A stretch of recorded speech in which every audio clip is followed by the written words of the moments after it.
Hello student, मैं एकता सिंह आप सभी का ज्ञान चैतन्य चैनल में बहुत बहुत स्वागत करती हूँ। आज के इस वीडियो में हम पृथ्वी और हमारा जीवन यानी कि क्लास 6 की ज्योग्राफी, जो कि उत्तर प्रदेश बेसिक शिक्षा परिषद की तरफ से ये जो बुक आती हैं स्कूलों में, उसका आज हम पहला अध्याय यहाँ पर देखने वाले हैं। तो हमने हिस्ट्री और नागरिक शास्त्र को कंप्लीट कर लिया है 6, 7, 8। तो आज हम यहाँ पर स्टार्ट करेंगे ज्योग्राफी, जो कि 6 क्लास का पहला अध्याय होगा। तो देखते हैं यहाँ पर क्या है। सबसे पहले हमारा सौर मंडल है। तो पहला अध्याय यहाँ पर देखते हैं, हमारा सौर मंडल। तो रात में जब हम छत या किसी खुले स्थान से आकाश की ओर देखते हैं तो हमें अनेक चमकती हुई आकृतियाँ दिखाई देती हैं। इनमें चंद्रमा एवं तारे शामिल होते हैं। तो हम सभी को ऐसा देखने को मिलता है रात्रि में, अगर बादल नहीं हो तो। नगरों के तेज प्रकाश या प्रदूषण युक्त आसमान से दूर जाने पर ये आकृतियाँ अपेक्षाकृत अधिक स्पष्ट दिखाई देती हैं। आपने सोचा होगा कि ये सब क्या है और इन्हें क्या कहते हैं। तो आकाश में जितनी भी आकृतियाँ या फिर चांद सितारे ये दिखते हैं, तो ये क्या है। तो पृथ्वी से आकाश में दिखाई देने वाली ये सभी आकृतियाँ आकाशीय पिंड या खगोल पिंड कहलाते हैं, जिसमें सूर्य है। सूर्य तो दिन में दिखाई देता है, चंद्रमा रात में और तारे आदि शामिल हैं। अब ये जो तारे हैं ये बहुत सारी आकृतियाँ बनाते हैं, और कभी किसी को क्वेश्चन मार्क दिखाई देता है तो कभी किसी को कोई आकृति, पशु आकृतियाँ, बहुत सारी आकृतियाँ हमें देखने को मिलती हैं। तो इन पे विचार करते हैं। चंद्रमा युक्त तारों में रातों में तारे एवं अन्य प्रकाशीय पिंड कम स्पष्ट दिखाई देते हैं। सूर्य के अतिरिक्त अन्य आकाशीय पिंड दिन में क्यों नहीं दिखाई देते। कभी कभी प्रातः एवं सायंकाल में चंद्रमा हल्के रंग का क्यों दिखाई देता है। तो यहाँ पर क्वेश्चन है बहुत सारे कि ऐसा क्यों दिखाई देता, हल्का है, कभी डार्क है, और ये क्यों नहीं दिखता। तो क्या इसका कारण सूर्य और चंद्रमा का तेज प्रकाश है। तो यहाँ पर डिस्कस करते हैं कि रात में आकाश में टिमटिमाती हुई आकृतियों में तारे और अन्य आकाशीय पिंड शामिल है। तारे गर्म गैसों के बने गोले होते हैं। तो हमें जितने भी स्टार दिखाई देते हैं वो सारे के सारे गर्म गैसों से बने होते हैं। उसमें स्वयं उत्पन्न प्रकाश एवं ऊष्मा होती है। हमारे आकाश में अरबों तारे हैं। बहुत सारे तारे हमसे इतने दूर हैं कि उन्हें हम बिना शक्तिशाली यानी कि टेलीस्कोप से नहीं देख सकते हैं। हमारा सूर्य भी एक तारा है जो कि पृथ्वी के सबसे निकट है। अब यहाँ पर विचार करने के लिए कहा गया है कि आकाश में अनेक तारे हैं जो हमारे सूर्य से भी बड़े हैं, परंतु ये तारे चंद्रमा से भी छोटे एवं कम प्रकाशवान दिखाई देते हैं। ऐसा क्यों है। आप नज़दीक के किसी वृक्ष को देखें तो आपको पता चलेगा कि उससे बड़े आकार के किसी दूर के वृक्ष को भी देखें, मतलब एक ये पास वाला और एक ये दूर वाला वृक्ष, इस तरह से देखना है। तो दूर का वृक्ष समान या बड़े आकार का होने पर भी हमें दूरी के कारण छोटा दिखाई देता है। अब ये जो पास वाला है ये हमको क्या है, बड़ा दिखाई देता है, और ये जो दूर है वो क्या है, छोटा दिखाई देता है। तो सेम वैसे ही है इसका कारण। इसी प्रकार ऊंचे उड़ते हवाई जहाज एवं पक्षियों के छोटा दिखाई देने पर भी हम विचार करते हैं कि जब पक्षी नीचे उड़ता है तो हमें बड़ा दिखता है, जैसे जैसे वो ऊपर बढ़ता जाता है तो हमको छोटा दिखाई देता है। सेम यही कारण क्या है, हवाई जहाज़ों का भी है कि जब पास में ज़मीन से उड़ता है तो बहुत विशालकाय लगता है, जैसे जैसे वो ऊपर जाता है तो क्या है, उसका आकार छोटा होता जाता है। आगे है, रात्रि के आकाश में हमें तारों के समूह द्वारा बनाई गई विभिन्न आकृतियां दिखाई देती हैं। इन्हें नक्षत्र मंडल कहते हैं। खगोलविदों के अनुसार आकाश में कुल 88 नक्षत्र मंडल हैं। इनमें से आसानी से पहचाने जाने वाले कुछ प्रमुख नक्षत्र मंडल हैं, जैसे ओरियन, अर्सा मेजर यानी कि बिग बियर, कैनिन मेजर यानी कि ग्रेट डॉग एवं स्मॉल बियर यानी सप्तऋषि मंडल। तो सप्तऋषि मंडल जो है, जिसको स्मॉल बियर भी बोलते हैं, ये सभी ने देखा होगा। आगे है, प्राचीन काल से ही सप्तऋषि मंडल एवं ध्रुव तारे की सहायता से उत्तर दिशा का निर्धारण किया जाता है। तो यहाँ पर बहुत प्राचीन सालों से ही उत्तर दिशा कौन सी दिशा में है, मतलब किस तरफ उत्तर दिशा है, इसका हम अनुमान हम सप्तऋषि से लगा लेते हैं रात्रि के समय में। अब यहाँ पर बात करेंगे सोलर सिस्टम की।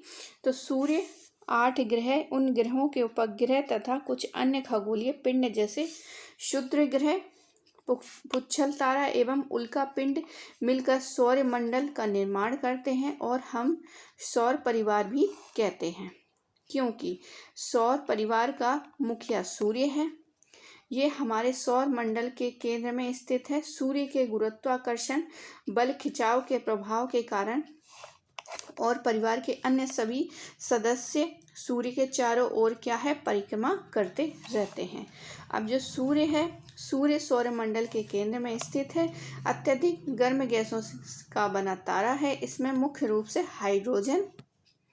हाइड्रोजन और हीलियम गैस पाई जाती है। यह बहुत बड़ा है, हमारी पृथ्वी जैसे लगभग 13 लाख गोलों जिसमें समा सकते हैं। ये समूचे सौर मंडल को ऊष्मा और प्रकाश प्रदान करता है। सूर्य हमारी पृथ्वी से लगभग 50 करोड़ किलोमीटर की दूरी पर स्थित है। 3 लाख किलोमीटर प्रति सेकंड की चाल से सूर्य का प्रकाश जो है 8 मिनट 19 सेकंड से सूर्य से पृथ्वी तक पहुंचता है। अब यहाँ पर जो है हमारा सौरमंडल दिया गया है। तो यहाँ पर जो है सूर्य है, फिर यहाँ पर एक और ग्रह है, बुध है, एक ये है, तो यहाँ पर पृथ्वी आ गई। तो यहाँ पर क्या है, बहुत सारे हमारे क्या हैं, हमारा सौरमंडल है और इसमें बहुत सारे क्या हैं, ग्रह हैं। तो ये हम बहुत साफ नहीं दिखाया गया है, लेकिन यहाँ पर पिक्चर के माध्यम से बताया गया है। तो सूर्य जो है वो केंद्र में है, जैसा कि यहाँ पर लिखा हुआ है, केंद्र में है और इसी की परिक्रमा ये सारे ग्रह लगाते हैं। और सूर्य मुख्य रूप से हाइड्रोजन और हीलियम का बना होता है। बहुत इम्पोर्टेंट ये फैक्ट है कि सूर्य किसका बना हुआ है, तो हाइड्रोजन और हीलियम का, इसमें गैसें पाई जाती हैं। आगे देखते हैं अब ग्रह यानी ग्रह के बारे में देखते हैं। जो आकाशीय पिंड यानी कि यहाँ पर दिखाई दे रहे हैं, ये उन्हीं की यहाँ पर हम चर्चा करते हैं। जो आकाशीय पिंड अपने तारों के चारों ओर निर्धारित कक्ष में चक्कर लगाते हैं उन्हें ग्रह कहते हैं। इसमें स्वयं का प्रकाश व ऊष्मा नहीं होती है, ये अपने तारे के प्रकाश से ही प्रकाशित होती हैं। जैसे हमारी पृथ्वी सूर्य के चारों ओर चक्कर लगाती है, किसी आकाशीय पिंड के ग्रह होने के लिए उनका आकार उतना बड़ा होना चाहिए कि गुरुत्वाकर्षण बल के प्रभाव से उनकी आकृति गोल या लगभग गोल हो, या ये किसी अन्य ग्रह की कक्ष को ना काटती हो। यानी कि ये जो चक्कर लगा रही है एक ग्रह, ये किसी के भी चक्र को काटता ना हो। आगे हमारा सौरमंडल में 8 ग्रह हैं। अब ये 8 ग्रह कौन हैं? सूर्य से बढ़ती हुई दूरी, मतलब केंद्र में सूर्य, फिर उसके बाद कौन सा ग्रह आते हैं? तो यहाँ पर एक क्रम है। सबसे पहले है मरकरी यानी कि बुध, शुक्र यानी कि वीनस, पृथ्वी यानी कि अर्थ, मंगल मार्स, बृहस्पति यानी कि जुपिटर, सैटर्न मतलब शनि, सैटर्न मतलब शनि, यूरेनस और नेपच्यून। ये टोटल कितने हैं? 8 ग्रह हैं। सौर मंडल के सभी 8 ग्रह अपनी धुरी पर लट्टू की भांति घूमते हुए सूर्य के चारों ओर चक्कर लगाते हैं। ये घड़ी की सुई के विपरीत दिशा में अपनी कक्षा में सूर्य की परिक्रमा करते हैं। इन ग्रहों का अपनी धुरी पर घूमना परिभ्रमण यानी कि रोटेशन एवं सूर्य के चारों ओर घूमना परिक्रमण कहलाता है। आगे है पृथ्वी। तो सूर्य से दूरी के क्रम में पृथ्वी तीसरा ग्रह है। आकार में यह 5वां सबसे बड़ा ग्रह है। हमारी पृथ्वी लगभग गोल आकार की होती है। यह ध्रुवों से थोड़ी चपटी तथा मध्य में उभरी हुई होती है, इसलिए इसके आकार को भू आभ कहा जाता है, ऐसा अनुमान लगाया जाता है कि जीवन के लिए अनुकूल परिस्थितियां संभवतः केवल पृथ्वी पर पाई गई हैं। इसलिए इसे हरित ग्रह यानी कि ग्रीन प्लैनेट भी कहा जाता है। पृथ्वी पर जल की अधिकता के कारण यह अंतरिक्ष से देखने पर नीले रंग की दिखाई देती हैं, इसलिए इनको नीला ब्लू यानी कि ब्लू प्लैनेट भी कहा जाता है। तो पृथ्वी को ब्लू प्लैनेट या ग्रीन प्लैनेट भी कहा जाता है।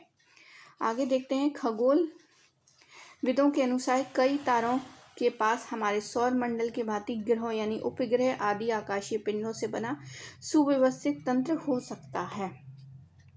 आगे है, अब यहाँ पे उपग्रह के बारे में बात करते हैं। तो कुछ आकाशीय पिंड अपने ग्रह की परिक्रमा करते हुए सूर्य की परिक्रमा करते हैं।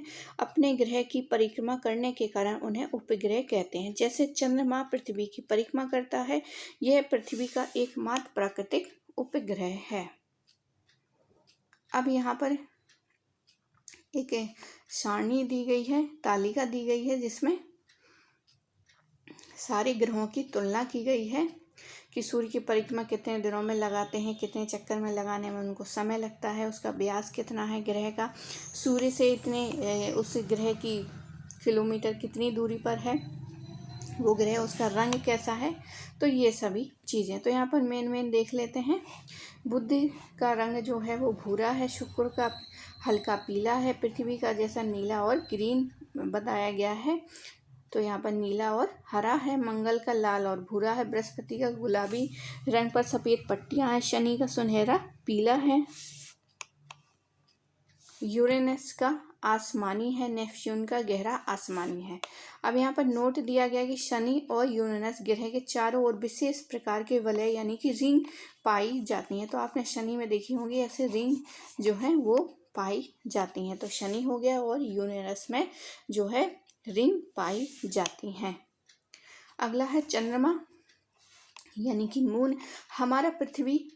हमारी पृथ्वी एकमात्र उपग्रह चंद्रमा है। इसका व्यास पृथ्वी के व्यास का 1/4 है। यह हमारी पृथ्वी के सर्वाधिक निकट स्थित आकाशीय पिंड है। पृथ्वी से उसकी दूरी लगभग 3,84,000 किलोमीटर है। यह सूर्य के प्रकाश से प्रकाशित होता है। चंद्रमा के इस प्रकाश को चांदनी यानी कि मूनलाइट कहते हैं।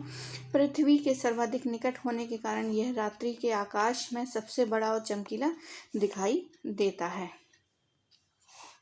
आगे है, शुक्र और यूरेनस को छोड़कर सभी ग्रह घड़ी की सुइयों के विपरीत दिशा में परिभ्रमण करते हैं। इन दोनों ग्रहों की परिभ्रमण की दिशा घड़ी की सुई की दिशा में होती है। यूरेनस के उपग्रह भी इसके चारों ओर घड़ी की सुई की दिशा में परिक्रमण करते हैं।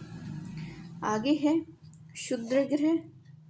तो मंगल एवं बृहस्पति की कक्षाओं के बीच असंख्य छोटे छोटे पिंड पाए जाते हैं। ये भी सूर्य की परिक्रमा करते हैं। इन्हें क्षुद्र ग्रह कहते हैं। और खगोलविदों के अनुसार क्षुद्र ग्रह ग्रहों के टुकड़े हैं जो करोड़ों वर्ष पहले विस्फोट से बिखर गए हैं।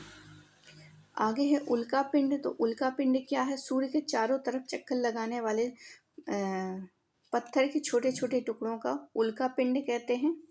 तो सूर्य के चारों तरफ बहुत छोटे छोटे पत्थर भी क्या है, चक्कर लगाते हैं, मतलब वहाँ पर पत्थर हैं और जो चक्कर लगाते हैं उनको उल्का पिंड कहते हैं। ये कभी कभी पृथ्वी के निकट आ जाते हैं और पृथ्वी के वायुमंडल के साथ रगड़कर जलने लगते हैं और जलकर पृथ्वी पर गिर जाते हैं। यह प्रक्रिया चमकदार प्रकाश उत्पन्न होता है और इन्हें ही टूटता हुआ तारा कहते हैं।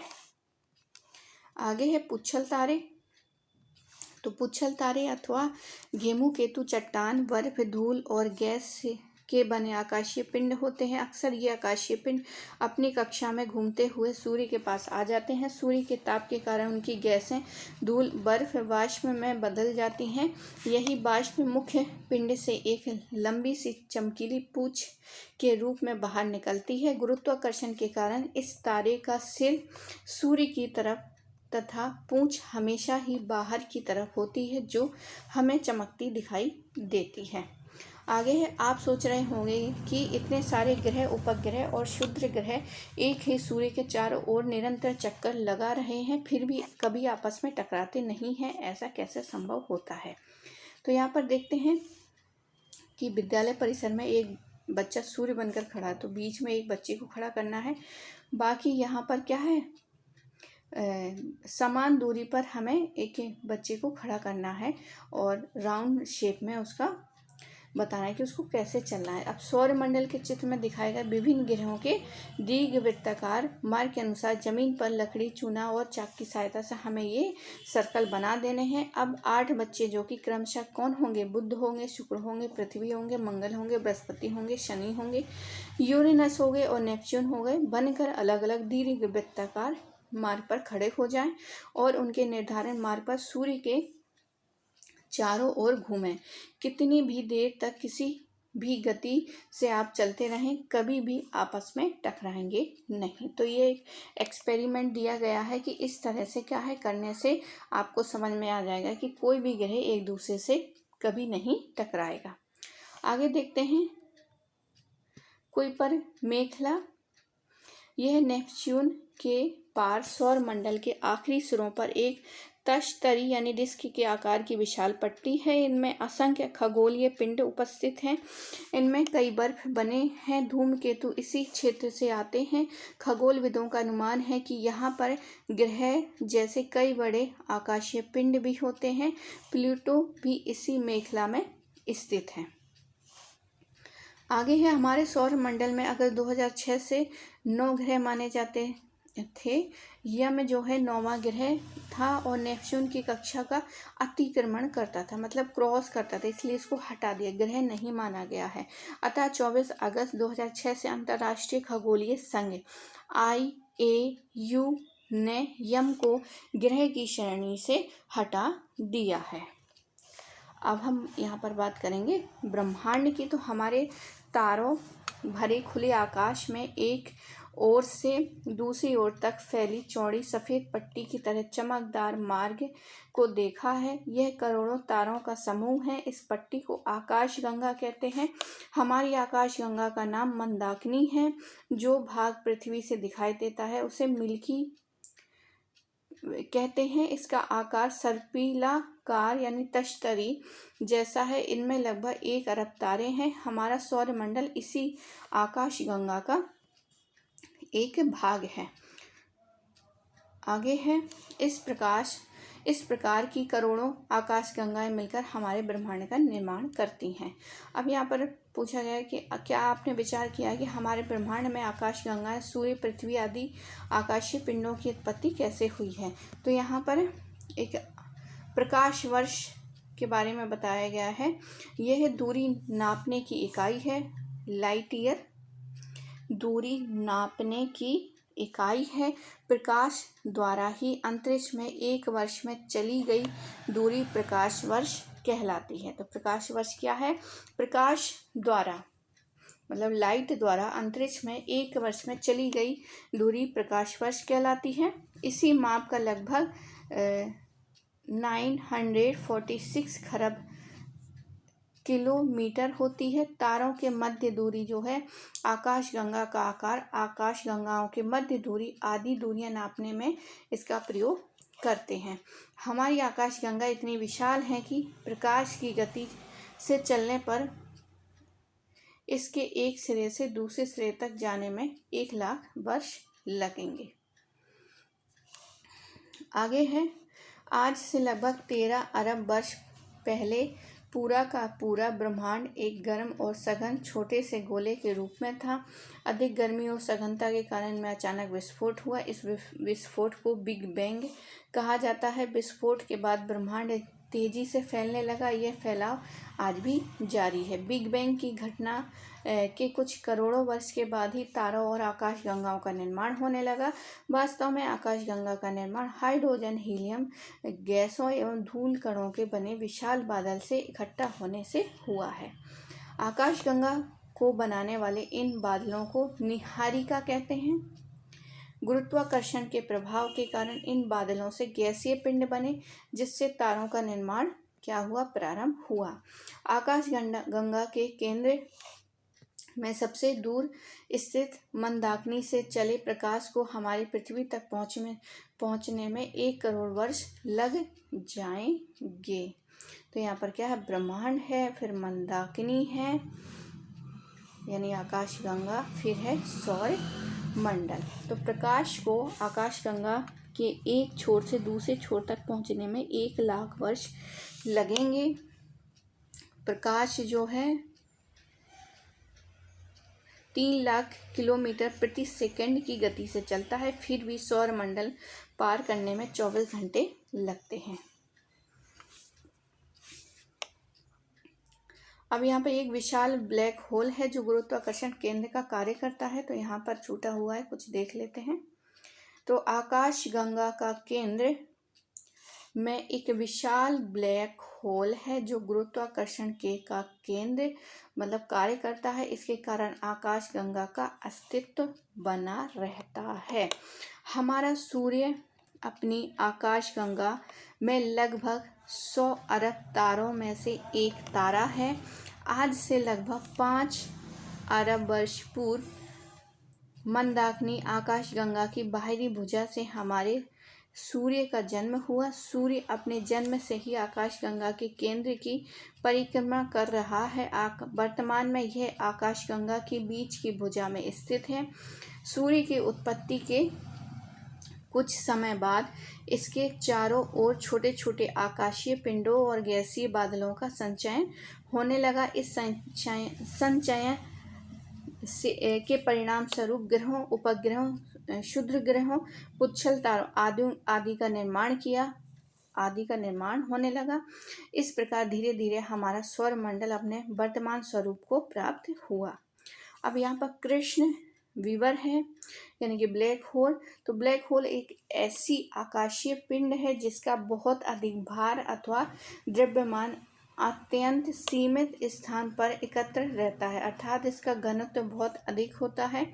इस कारण ब्लैक होल का गुरुत्वाकर्षण बल इतना शक्तिशाली होता है कि कुछ भी इसके खिंचाव से बच नहीं सकता।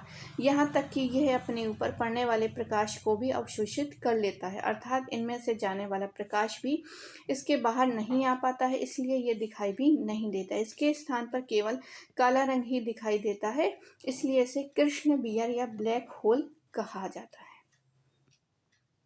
अब यहाँ पर कुछ शब्दावलियाँ। तो विभिन्न आकाशीय पिंडों के बीच वायु रहित रिक्त स्थान। ब्रह्मांड क्या है? असीम विशाल अंतरिक्ष जिसमें करोड़ों आकाश गंगाएं हैं, उसको ब्रह्मांड कहा जाता है। उपग्रह क्या? आकाशीय पिंडे जो ग्रह की परिक्रमा करते हुए सूर्य की परिक्रमा पूरी करती है। खगोलविद वे वैज्ञानिक जो ब्रह्मांड के विषय में जानकारी प्राप्त करते हैं उनको खगोलविद कहा जाता है। वैसे जैसे हिस्ट्री का अध्ययन करने वाले को हिस्टोरियन या इतिहासकार कहते हैं, तो वैसे ही खगोलविद जो वे वैज्ञानिक जो ब्रह्मांड की जानकारी प्राप्त करते हैं उनको खगोलविद कहा जाता है। यहाँ पर कुछ क्वेश्चन दिए गए हैं, जैसे कि सही जोड़े को देख लेते हैं। मंगल ग्रह के उपग्रहों की संख्या कितनी है? 2 है। सूर्य से पृथ्वी की दूरी कितनी है? लगभग 15 करोड़ किलोमीटर है। सर्वाधिक उपग्रह वाला हमारा कौन है? बृहस्पति है। शून्य उपग्रह वाला जो है वो शुक्र है, इसमें कोई भी उपग्रह नहीं है। दूरी का मापक क्या है? प्रकाश वर्ष। अब गर्म तारे गैसों से बने गोले हैं। हमारे सौरमंडल में 8 ग्रह हैं, पहले 9 थे और फिर इसको एक क्योंकि वो क्रॉस करता था इसलिए उसको हटा दिया गया है। हमारी पृथ्वी का एकमात्र उपग्रह चंद्रमा है। क्षुद्र ग्रह मंगल एवं बृहस्पति ग्रह के मध्य पाए जाते हैं। तो आई होप आपको ये वाला वीडियो जो है पसंद आया होगा। इसी तरह हम जैसे हमने हिस्ट्री का कंप्लीट किया है वैसे ही हम ज्योग्राफी के भी यानी भूगोल के भी हम सारे वीडियो कवर करेंगे। तो बने रहिए, देखते रहिए और लाइक करिए, शेयर करिए। मिलते हैं अगले वीडियो में।